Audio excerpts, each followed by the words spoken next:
En esta mañana, hermanos, vamos a abrir nuestras Biblias al capítulo 12 de Primera de Corintios. Primera de Corintios, capítulo 12. Donde estaremos hablando de la comunión cristiana, según lo que nos enseña el apóstol Pablo aquí. En varios contextos de nuestro ministerio, en nuestra iglesia, estoy observando un lindo espíritu de comunión entre hermanos. Estoy hablando de la comunión que gozamos después de los miércoles, en la reunión de oración, la comunión que tenemos después de durante nuestro tiempo como parejas, matrimonios, los días viernes. Estoy hablando de la comunión que gozamos después de un servicio como este aquí juntos. La comunión que cada uno tenemos en diferentes estudios, entre semana, en casas. Realmente estamos observando un espíritu muy lindo de comunión unos con otros, que sin duda es el resultado de la obra del Señor en medio nuestro. Y he estado meditando en ese tema por algunos días y particularmente en esta semana pasada, y por eso me motivé a dirigir nuestra atención al capítulo 12 de 1 Corintios, donde estaremos examinando lo que Pablo nos enseña. ¿Qué es la comunión? ¿Qué es lo que pensamos cuando hablamos de la comunión?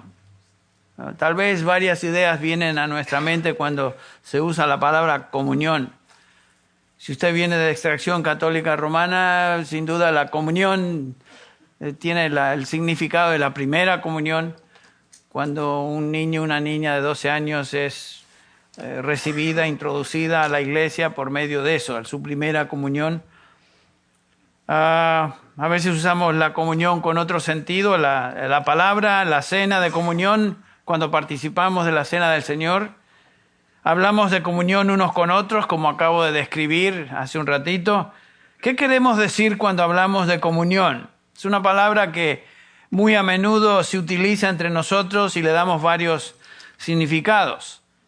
Pero la pregunta que realmente cuenta es: ¿qué es la comunión según la Biblia? Y esa es la pregunta que vamos a tratar de contestar hoy y la próxima vez que estemos reunidos. Estaremos en ese tema por lo menos un par de domingos. Cuando abrimos la Biblia, la Escritura, comenzamos a examinar cómo este término se usa y nos damos cuenta que es una doctrina muy, muy importante en la vida de la iglesia. En la comunidad de los creyentes, o sea, los redimidos. La iglesia en el Nuevo Testamento no es una referencia a la iglesia en general, sino solo y exclusivamente a los redimidos, a los santos, a los que han sido salvados. La iglesia no es un edificio, no es una organización, no es una denominación, son los santos, los redimidos. Nosotros somos una iglesia local, pero representando al cuerpo de Cristo aquí en este lugar. Y aquí en el capítulo 12 de Corintios es un pasaje muy clave para entender la doctrina de la comunión bíblica. Y les invito entonces a abrir su Biblia al capítulo 12 de 1 Corintios y vamos a comenzar la lectura con el versículo 12. 1 Corintios 12, versículo 12. Donde Pablo, después de introducirnos al tema de los dones del Espíritu, continúa diciendo en el versículo 12 lo siguiente: porque así como el cuerpo es uno y tiene muchos miembros, pero todos los miembros del cuerpo, aunque son muchos, constituyen un solo cuerpo, así también Cristo. Inmediatamente Pablo hace la analogía, la referencia a Cristo, la iglesia. Pues por un mismo espíritu fuimos todos bautizados en un solo cuerpo, ya judíos o griegos, ya esclavos o libres, y a todos se nos dio a beber del mismo espíritu. Porque el cuerpo no es un solo miembro, sino muchos. Si el pie dijera, yo no soy mano, no soy parte del cuerpo, no por eso deja de ser parte del cuerpo. Y si el oído dijera, porque no soy ojo, no soy parte del cuerpo, no por eso deja de ser parte del cuerpo. Si todo el cuerpo fuera ojo, ¿qué sería del oído? Si todo fuera oído, ¿qué sería del olfato? Ahora bien, Dios ha colocado a cada uno de los miembros en el cuerpo según le agradó. Y si todos fueran un solo miembro, ¿qué sería del cuerpo? Sin embargo, hay muchos miembros, pero un solo cuerpo. Y el ojo no puede decir a la mano, no te necesito, ni tampoco la cabeza a los pies, no os necesito. Por el contrario, la verdad es que los miembros del cuerpo que parecen ser los más débiles, son los más necesarios. Y las partes del cuerpo que estimamos menos honrosas, a estas las vestimos con más honra. De manera que las partes que consideramos más íntimas reciben un trato más honroso, ya que nuestras partes presentables no lo necesitan. Mas así formó Dios el cuerpo, dando mayor honra a la parte que carecía de ella. Y Pablo aquí está comparando al cuerpo humano a la iglesia, o la iglesia al cuerpo humano, en esta preciosa analogía, y lo que podemos ver inmediatamente es que un cuerpo está compuesto de varios y diferentes miembros o partes. Cada miembro tiene una función particular, cada miembro está unido al cuerpo y conectado unos a otros, y todos son necesarios para el funcionamiento apropiado del cuerpo. De la misma manera, la iglesia. El cuerpo de Cristo está compuesto de miembros inseparablemente relacionados y conectados con los demás miembros por el Espíritu, y todos somos responsables uno para con el otro.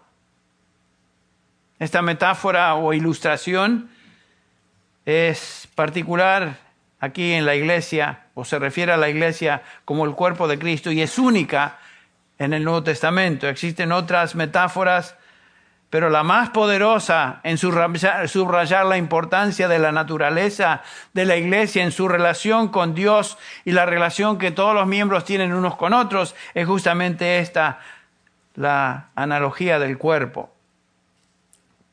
En el Nuevo Testamento, por ejemplo, se describe a la iglesia como la esposa de Cristo en capítulo 5 de Hechos. En Juan 15 la iglesia se describe como los pámpanos, el Señor es la vid. En el capítulo 10 de Juan, Jesucristo es el pastor y el buen pastor, y la iglesia son las ovejas. En Colosenses 1:13 la iglesia se describe como un reino y hemos sido transferidos del reino de las tinieblas al reino de su amado Hijo. En Efesios 2:19 la iglesia se nos describe como la familia de Dios. En el versículo 20, y los que siguen, la iglesia es un edificio, y la piedra principal o angular es el mismo Señor Jesucristo. En fin, todo lo que vemos y observamos es que en el Nuevo Testamento nos da, el Nuevo Testamento, mejor dicho, varias imágenes de lo que es la iglesia, ilustraciones de la iglesia, y cada una de estas representa aspectos de la vida en la iglesia, pero ninguna de estas metáforas nos da una visión del funcionamiento de la iglesia tan completa como la que observamos aquí en el capítulo 12 de Primera de Corintios. Cristo es la cabeza del cuerpo, su iglesia, nosotros somos los miembros de ese cuerpo, que nos encontramos relacionados a Cristo, obviamente la cabeza, y a otros miembros del cuerpo por medio de su Espíritu.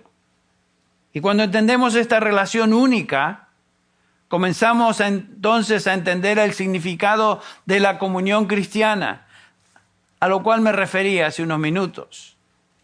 Y quiero que notemos algo más. En el capítulo 17 de Juan, que leímos hace un rato en nuestra lectura devocional, Cristo describe su relación para con los suyos, aquellos que el Padre le dio para que Él diera vida eterna. Noten que Jesucristo está orando por su iglesia, por los suyos, por los que le pertenecen. El capítulo 9 dice que no ora por todos, sino por aquellos que tú me diste, oh Padre. Y si vamos al versículo 20 y el versículo 21, el Señor Jesús continúa en esa oración intercesora y dice: mas no ruego solo por estos, o sea, los 11 discípulos, no contando Judas, que ya no estaba con ellos, sino también a los que han de creer en mí por la palabra de ellos. Y acá Jesús incluye en esta oración a toda la iglesia a través de las épocas, el tiempo de redención, el tiempo hasta que Él venga por segunda vez. Todos los creyentes de cada época estamos incluidos nosotros en esa oración. Y dice el versículo 21, oro para que todos sean uno, como tú, oh Padre, estás en mí y yo en ti. Jesús está pidiendo que los suyos sean uno, que sean una unidad real, orgánica, espiritual. Cristo pide por la unidad de una vida en común en el Espíritu. Esta es la oración de Jesús. Noten esto, Cristo pide que los suyos, su iglesia, sean uno en esencia, así como Él y el Padre son uno. Esa es una unión singular. Una vida en común, una voluntad común, un propósito común, un amor común. La oración de Jesús es que nosotros, los que le pertenecemos, gocemos el tipo de unidad espiritual que existe entre el Padre y el Hijo en el Espíritu, y el Espíritu. Eso realmente es comunión. Eso es comunión. Esta es la comunión de vida espiritual que existe entre Dios y nuestras almas si le pertenecemos.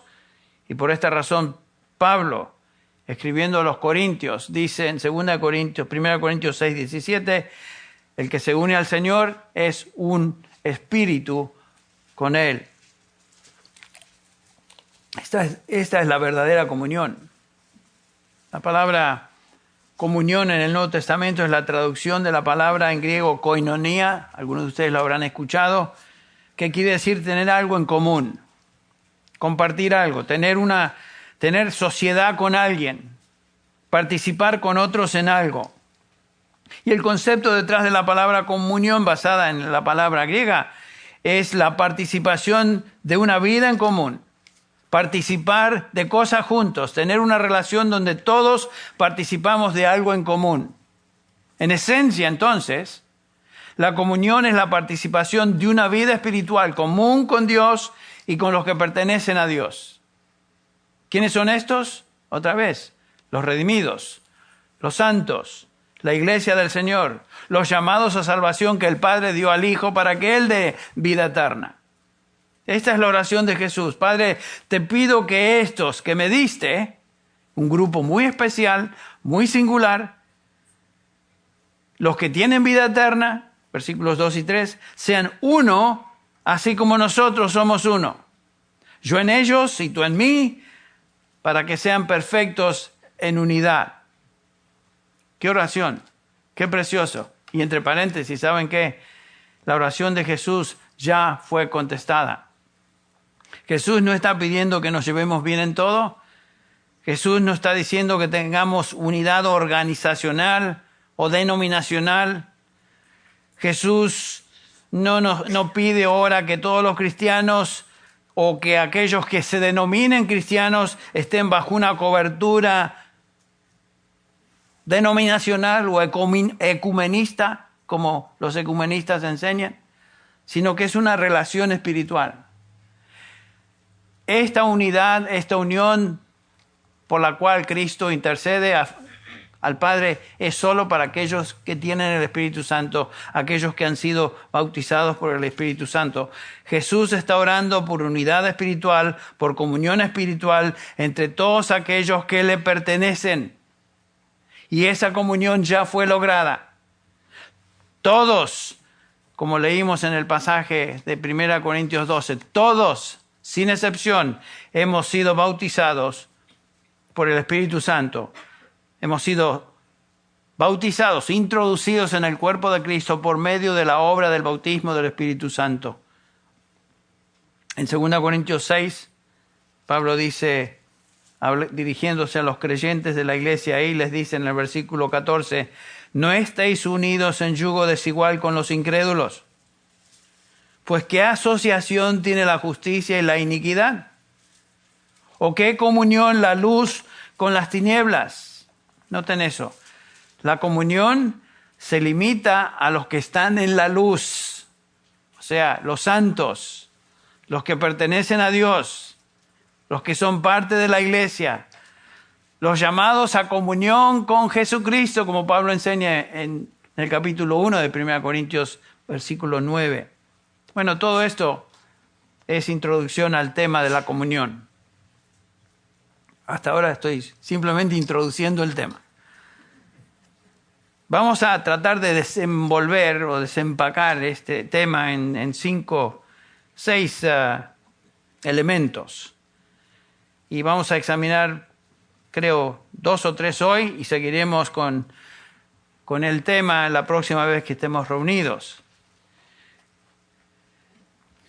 El primer encabezamiento, la primera división de lo que es la comunión, vamos a hablar de estos temas: el fundamento de la comunión, el funcionamiento de la comunión, el símbolo de la comunión, la amenaza a la comunión, la responsabilidad de la comunión y los resultados de la comunión.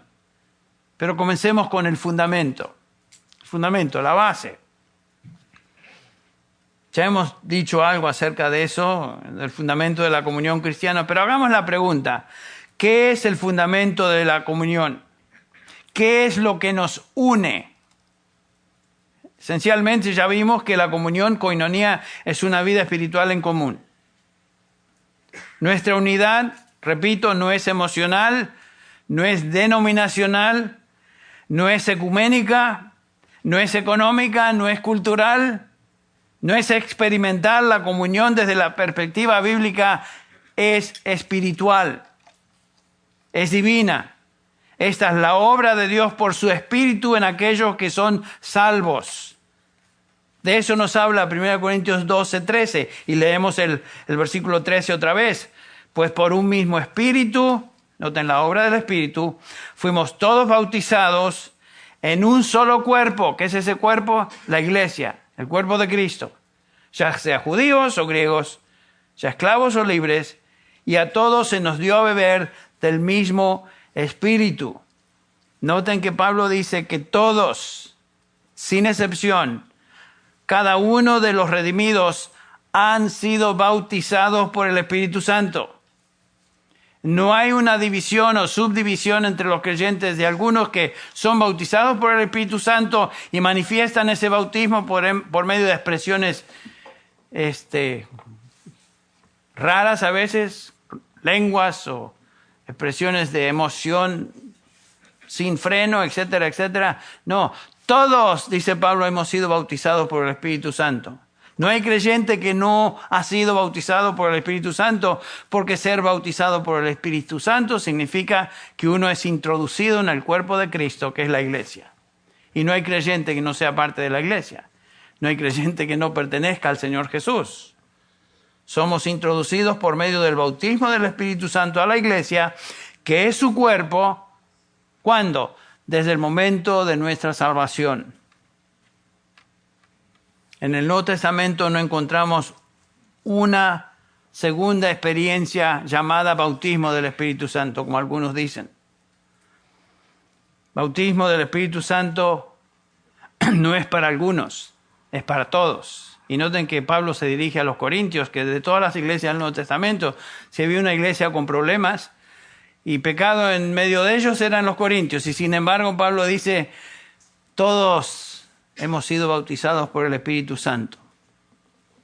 Todos. El apóstol Juan, en su primera epístola, capítulo 1, dice el versículo 3, lo que hemos visto y oído, os proclamamos también a vosotros, para que también vosotros tengáis comunión con nosotros, está hablando a creyentes, y en verdad, dice Juan, nuestra comunión, o sea, la de ustedes y la mía, es con el Padre y con su Hijo Jesucristo. Nuestra comunión entonces tiene que ver con la salvación.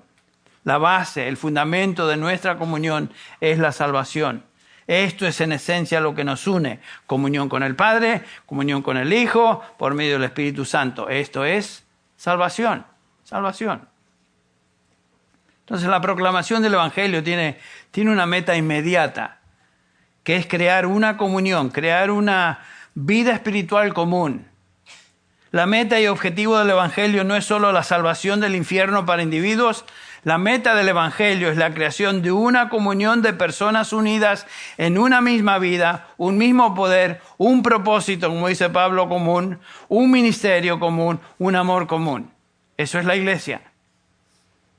Esta es una comunión eterna de la cual nunca seremos separados. Nunca seremos separados. Nada ni nadie, nos dice Pablo, nos puede separar del amor de Dios que es en Cristo Jesús, Señor nuestro. Capítulo 8 de Romanos. La comunión de la que hablamos es una vida espiritual compartida que tiene su fundamento en la salvación y por supuesto estamos unidos en Cristo Jesús desde el momento de nuestra salvación por el Espíritu Santo, y esto sucedió una vez y para siempre, no se vuelve a repetir. Estamos unidos el uno al otro, unidos a Dios Padre, unidos al Señor Jesucristo y unidos al Espíritu Santo. Por eso Pablo, al despedirse de los corintios en su segunda epístola, ustedes recuerdan el capítulo 3, el capítulo final de la segunda epístola, dice en el versículo 14, y ahora la gracia del Señor Jesucristo, ¿recuerdan? El amor de Dios y la comunión del Espíritu Santo sea con todos vosotros. Entonces, cuando hablamos de comunión cristiana, estamos hablando de la comunión eterna que tenemos basada en nuestra salvación por la que estamos unidos el uno al otro, con Dios, con su Hijo, por medio del Espíritu Santo. Tenemos una vida en común con la Trinidad. Noten qué preciosa realidad es cuando hablamos de comunión cristiana, lo que esto significa. Esto es salvación. La implicación de esta realidad es que cada persona que ha sido redimida, escuche bien, tiene el derecho a participar en esta comunión en la iglesia. Todos somos miembros de esta comunión. Todos, cada uno de nosotros. Algunos de ustedes pensarán, bueno, Henry, pero yo todavía no soy miembro.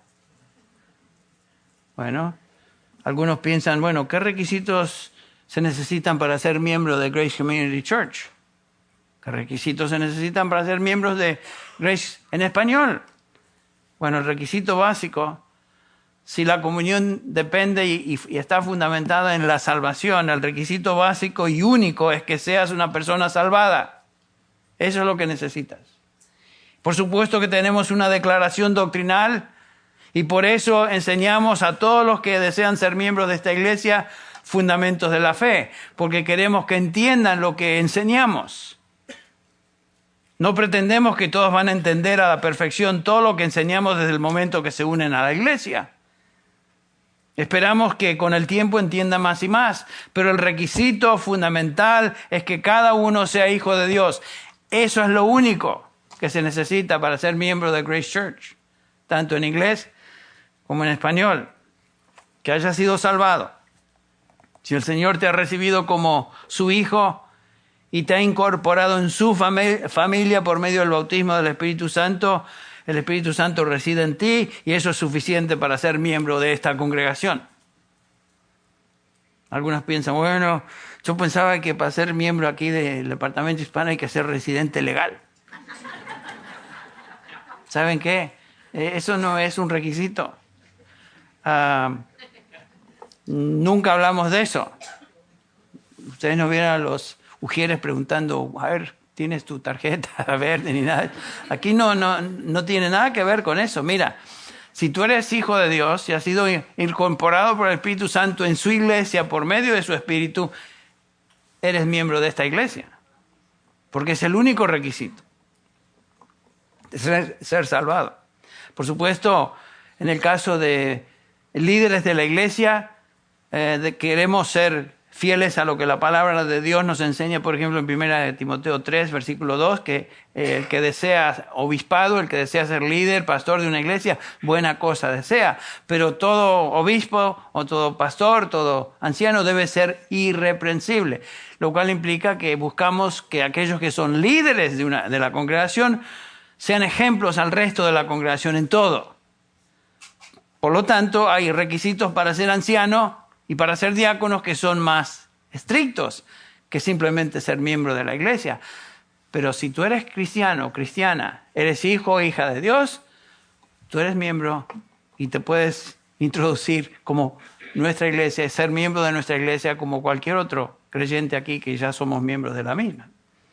Entonces, no se preocupen de eso. Algunos me han expresado eso, por eso lo menciono.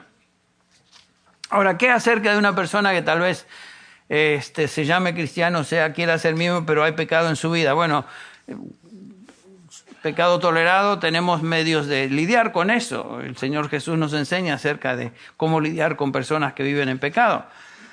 Pero la base o fundamento, requisito para ser miembro de la iglesia es el requisito que Dios ha establecido, el único requisito que es la salvación, pertenecer al cuerpo de Cristo. ¿Tú estás en la comunión de los santos por medio de la salvación o no estás en la comunión? Así de simple. Tú no entras y sales de la comunión. Por eso es que Juan, escribiendo en 1 de Juan 1, en el versículo 5 dice, y este es el mensaje que hemos oído de él y que os anunciamos. Dios es luz y en él no hay tiniebla alguna. Versículo 6, si decimos que tenemos comunión con él, pero andamos en tinieblas, mentimos y no practicamos la verdad. Pero si andamos en la luz, como él está en la luz, tenemos comunión unos con otros y la sangre de Jesucristo, su Hijo, nos continúa limpiando de todo pecado. ¿Qué quiere decir eso? Bueno, ¿saben qué? Según la Biblia y según Juan, hay dos tipos de personas en este mundo. Los que andan en la luz, que son los salvados, y los que están en tinieblas, que son los perdidos, el resto de la gente. Tú eres de la luz, eres salvo, o eres de las tinieblas y estás perdido. Son las únicas dos divisiones de la raza humana. Perdidos y salvados. ¿Tú estás en la comunión o no estás en la comunión? Porque comunión implica haber sido salvado. Ahora, ¿qué evidencias da una persona que pertenece a la luz? Según Juan dice, anda en la luz. El que no anda en la luz da evidencias que pertenece a las tinieblas. Por ejemplo, en Juan, en el capítulo 2 de Primera de Juan, perdón, es la epístola a la cual me refería, Primera de Juan capítulo 2, noten cómo Juan hace esto tan claro. Capítulo 2, versículos 4 al 6. El que dice, yo he llegado a conocerle, hay gente que dice, yo soy cristiano, yo soy de Jesús, yo he llegado a conocerle, bueno, aquí está. El que dice, yo he llegado a conocerle y no guarda sus mandamientos, es un hábito, es un mentiroso y la verdad no está en él. Es muy fácil decir, yo soy cristiano. La prueba es, estás guardando los mandamientos. Y continúa diciendo, el que guarda su palabra, en él verdaderamente el amor de Dios se ha perfeccionado. En esto sabemos que estamos en él. El que dice que permanece en él, entonces debe andar como él anduvo. ¿Qué evidencias da una persona que pertenece a la luz? Anda en la luz, anda en las palabras de Cristo, obedece la palabra. El cristiano verdadero es de la luz y anda en la luz. Eso es comunión. Eso es comunión. Entonces, la base de la comunión en la Biblia es la salvación. Ese es el fundamento. Pero hablemos del funcionamiento. ¿Cómo funciona eso? Funcionamiento de la comunión. Estamos hablando aquí de la naturaleza de la comunión. Estamos contestando la pregunta, ¿cómo es que la comunión funciona? Dijimos que comunión, koinonia, en el griego quiere decir compartir, tener algo en común. Y ya vimos que pertenecer a la comunión quiere decir que los participantes son las personas salvadas y que tienen una vida en común espiritual con Dios. ¿Cómo entonces es que esa vida en común se manifiesta en términos prácticos? En términos prácticos. Vamos un segundo a Hechos capítulo 2. Aquí tenemos el nacimiento de la primera iglesia cristiana. Después del bautismo del Espíritu Santo, en Hechos 2, día de Pentecostés. Después de la predicación de Pedro, 3,000 almas se convierten. Y tenemos esta descripción en el versículo 42. Dice Lucas.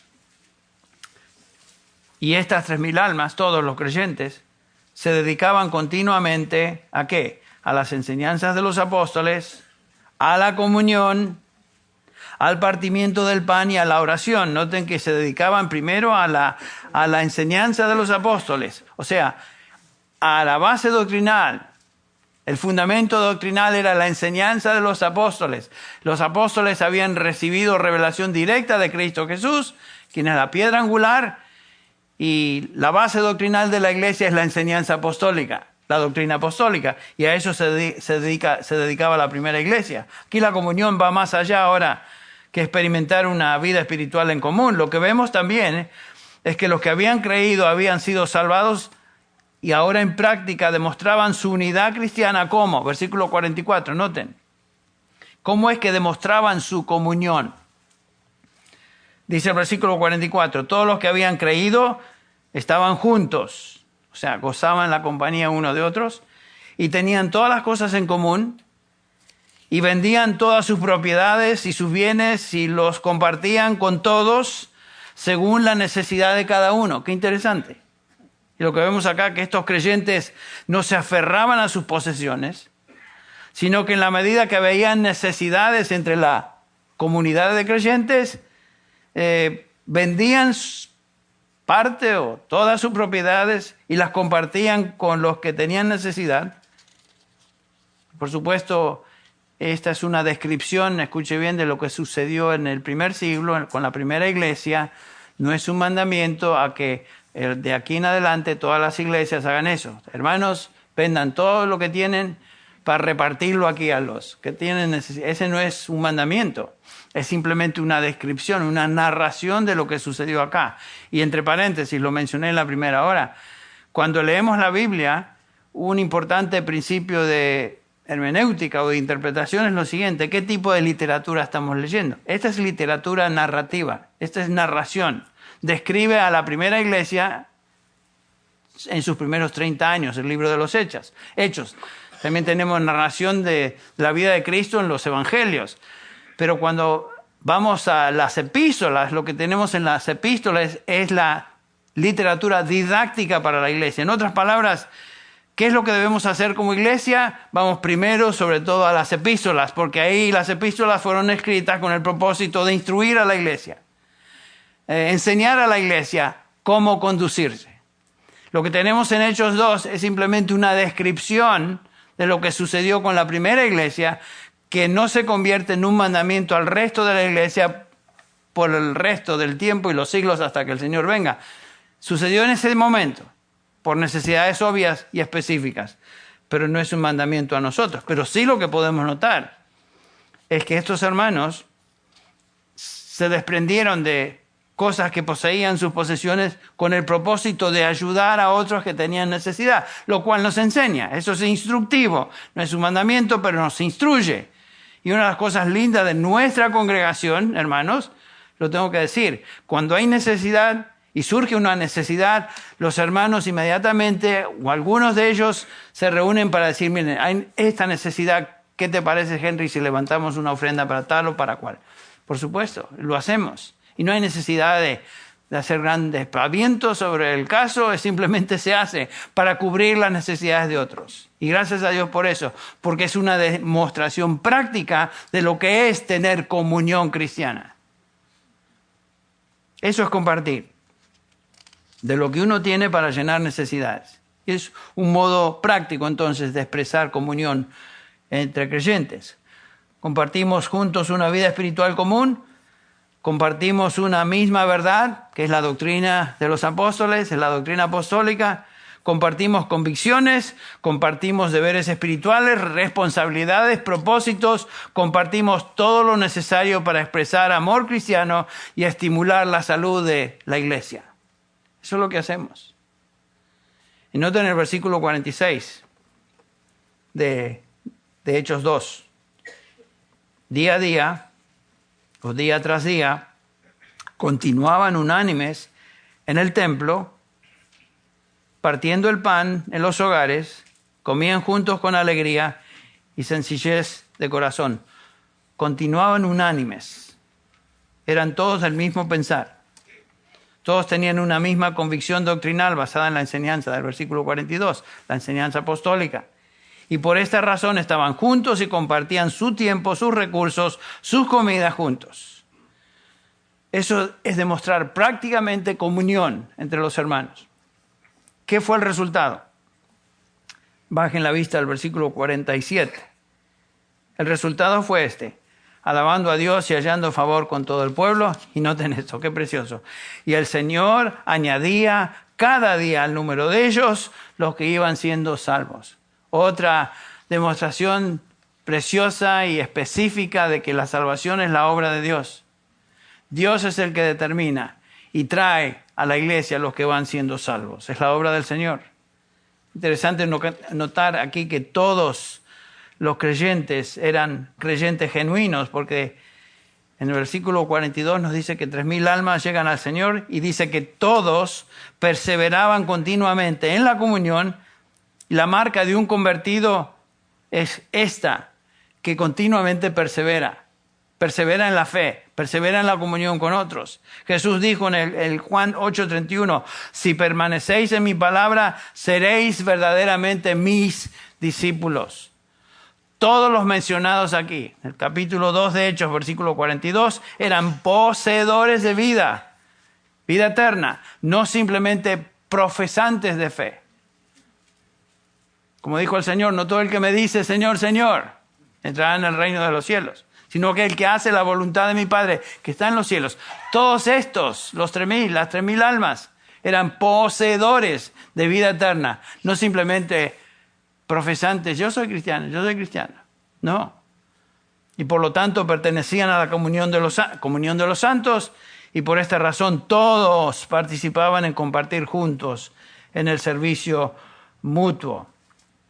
Los creyentes, por ejemplo, en 2 Corintios 8:4 se describen como los que participan en el servicio. En Gálatas 6:6 Pablo los describe como y al que se le enseña palabra, comparta toda cosa buena con el que enseña. Compartir.